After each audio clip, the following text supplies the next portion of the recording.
మనుషులందరూ ఒక్కసారే చనిపోవాలి, ఇది సత్యం. మనిషి పుట్టిన తరువాత చనిపోతూ ఉన్నాడు, ఎక్కడికి పోతున్నాడు అని ఆలోచన చేస్తూ ఉంటే ఒక్క మాట అందరూ చెప్తారండి. క్రైస్తవులు కానీ, ముస్లిమ్స్లు కానీ, అలాగే హిందువులు కానీ, సిక్కులు కానీ, జైనులు కానీ, ఏ మతస్థులైనా ఒక్క మాట చెప్తారండి, దేవుడి దగ్గరికి వెళ్ళారు, దేవుడి దగ్గరికి వెళుతున్నారు. అది ఏ దేవుడి దగ్గరికి వెళుతున్నారు అనే మాట కాసేపు పక్కన పెట్టేద్దాం. మొత్తం మీద దేవుడి దగ్గరికి వెళుతున్నారు. దేవుని దగ్గర నుండి మనుషులు వచ్చి తిరిగి మరలా దేవుని దగ్గరికి వెళుతున్నారు. దేవుని దగ్గర నుంచి రావడం అంటే ఏంటో చెప్తున్నాను వినండి. ఒక బిడ్డ గర్భంలోకి వచ్చినప్పుడు ఆ బిడ్డ పుట్టితే ఆ తల్లిదండ్రులు అంటారు, దేవుడు మాకొక మగబిడ్డనిచ్చాడు, దేవుడు మాకొక ఆడబిడ్డనిచ్చారు. అంటే పిల్లలు దేవుడిచ్చేటువంటి బహుమానం, దేవుడిచ్చేటువంటి స్వాస్థ్యం.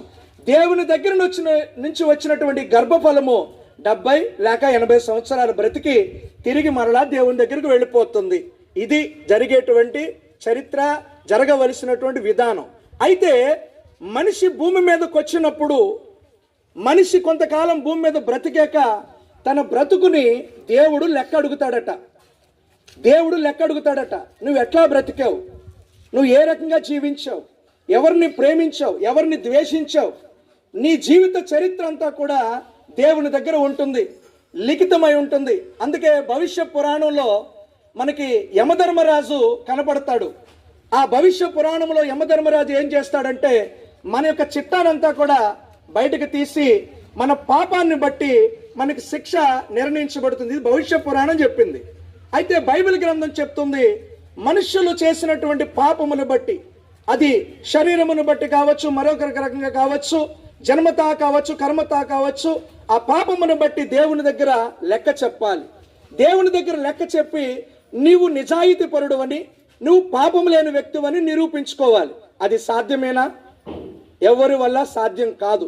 అందుకొరకే మన పూర్వీకులు ఏం చేసేవారంటే ఎడ్ల రక్తము, మేకల రక్తము, కోళ్ల రక్తము దేవీ దేవతలకు బలులు అర్పించేవారు. ఇప్పుడు కూడా ఆ బలులు అర్పిస్తూ ఉన్నారు. ఒకప్పుడు యేసుక్రీస్తుని ఎరుగునటువంటి నేను కూడా ఆ బలులు అర్పించేవాడును. ఎందుకంటే నా పాపముల కొరకు ప్రాయశ్చిత్తం ఒక మేక, ఒక గొర్రె పిల్ల బలి అయితే నా పాపం పోతుందని నా పూర్వీకులు నమ్మారు. మా పూర్వీకులు అందరూ నమ్మారు, ఇప్పటికీ చాలా మంది నమ్ముతున్నారు. నేను చెప్పే మాట ఏమిటంటే, మీ పూర్వీకులు నమ్మినటువంటి సత్యము సత్యమే, అది అక్షరార్థంగా అది నిజమే.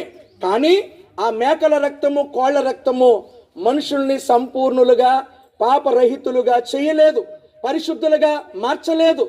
మరి ఏ రక్తం మనుషులు పరిశుద్ధులుగా మారుస్తుందంటే, మొదట చెప్పాను కదా, ప్రయాసపడి భారం మోసుకునుచున్న సమస్త జనులారా నా యొద్దకు రండి అని పిలిచినటువంటి యేసు క్రీస్తు రక్తమే మనిషి మీద ఉన్నటువంటి జన్మ కర్మ పాపములు తీసివేయగల శక్తి గల రక్తము. దేవునికి స్తోత్రం కలుగునుగాక. హల్లెలూయా.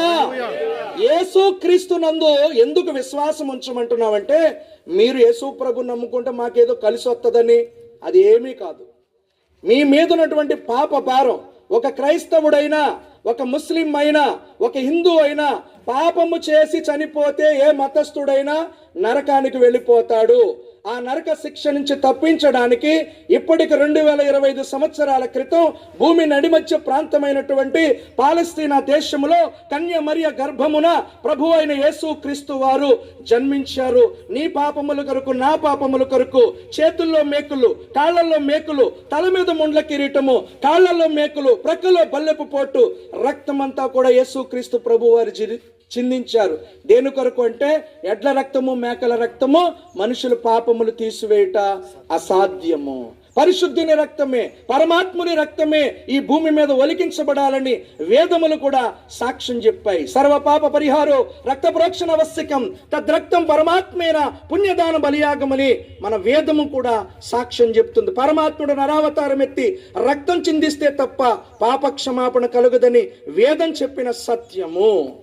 మనం ఆలోచన చేద్దాం. మనం అనుకున్నటువంటి వారిలో అవతారములు అనేవారు ఉన్నారు, కోట్ల దేవతలు ఉన్నారు, లేరని నేను అనటం లేదు.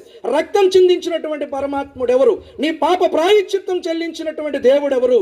ఆయన ప్రభు అయిన యేసుక్రీస్తు. కాబట్టి నా ప్రియ మిత్రులారా, స్నేహితులారా, కులం పేరిట, మతం పేరిట, ప్రాంతం పేరిట యేసు ప్రభును ద్వేషించవద్దు. యేసుక్రీస్తు అందరికీ ప్రభు. యేసుక్రీస్తు ప్రభు రక్షకుడు. రక్షకుడును పరిచయం చేయడానికి వచ్చాను తప్ప మతాలు మార్చడానికి రావలేదు. నీకు నచ్చితే యేసుక్రీస్తు ప్రభు నీ హృదయంలోకి చేర్చుకో, నీ పాపములు క్షమించబడతాయి. ఒకవేళ నీకు నచ్చలేదనుకో, నీకు నచ్చిన త్రోవలో వెళ్ళిపోవచ్చు. యేసు ప్రభు అంటున్నాడు, నా యొద్దకు వచ్చి వారిని ఎంత మాత్రము త్రోసివేయను. లోకంలో చాలా మంది నిన్ను త్రోసివేశారు. డబ్బుంటేనే నీకు గౌరవం ఇచ్చారు, నీకు పేరుంటేనే నిన్ను దగ్గరికి చేర్చుకున్నారు. నా యేసుక్రీస్తు ప్రభు కులం, మతం, జాతి, భాష భేదము లేకుండా ప్రతి ఒక్కరిని పిలుస్తున్నాడు. ఆయన రక్షకుడు. సర్వలోకాన్ని విమోచించడానికి ఈ లోకానికి ఆయన వచ్చాడు. కాబట్టి యేసుని మీ హృదయంలోకి చేర్చుకోండి. యేసుక్రీస్తు ప్రభు వారిని సొంత రక్షకునిగా చేర్చుకుని నరకాగ్ని గుండము నుంచి తప్పించుకోండి. యుగ యుగాలు శాశ్వతమైనటువంటి నిత్య జీవంలోకి ప్రవేశించండి. దేవుడి కొద్ది మాటలు మన వినికిడిలో ప్రభు దీవించును గాక. మేము అందించినటువంటి కరపత్రాలలో మా ఫోన్ నెంబర్ ఉంది. ఏదో ఓకదంపుడుగా 4 మాటలు చెప్పేసి వెళ్ళిపోవడం అనేది ఏం కాదు. వెనకాల మా దైవజనులు ఆర్డి ప్రసాద్ అయ్య గారి యొక్క ఫోన్ నెంబర్ ఉంది. ప్రభువును గురించి ఇంకా తెలుసుకోవాలని, ప్రభువును ఆరాధించాలని, ఎక్కడికి ఏ సంఘానికి వెళ్ళని వారైతే తప్పనిసరిగా మాతో కలిసి ప్రతి ఆదివారం